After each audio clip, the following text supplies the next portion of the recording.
लगभग लाग्छ होला अझै 1-1.5 घन्टा तपाईको यो बन्द हुनको लागि। आज मान्छे यहाँ धेरै मर्छ जस्तो हाम्रो कम्पनीको छेउमा आगो लागेर रोकिनै सकेको छैन। त्यो 1.5 घन्टा हुन लागिसक्यो।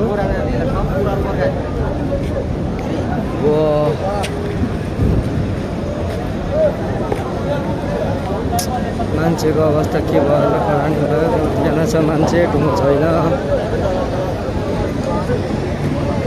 मान्छे यहाँ बसिरहेको छ। के गर्नु अर्को अरू छेउछेउ कम्पनीमा पनि लाग्छ कि भन्ने डर। सुन्नुहुन्छ तपाईँको तेलको कम्पनीको भन्दैछ।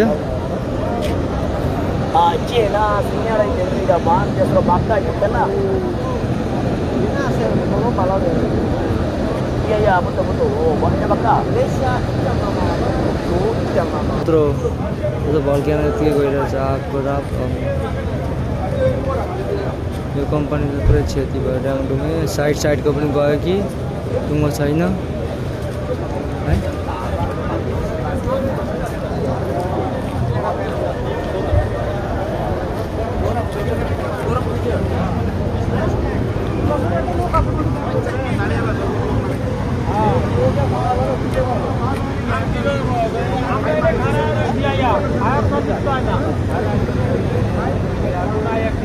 केही छैन त नि यहाँ त नि न दमकल आउँछ न केही आउँदैन त नि। सबैले भिडियो मात्रै गर्छ। यहाँ मान्छे भित्र मर्यो भन्दैछ।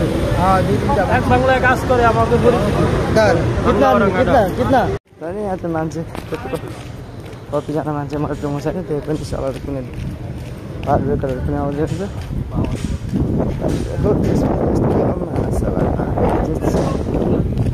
त्यत्रो मान्छे मरायो। 1.5 घन्टा भयो एउटा केही पनि छैन है। मान्छे कतिजना मर्नु छैन।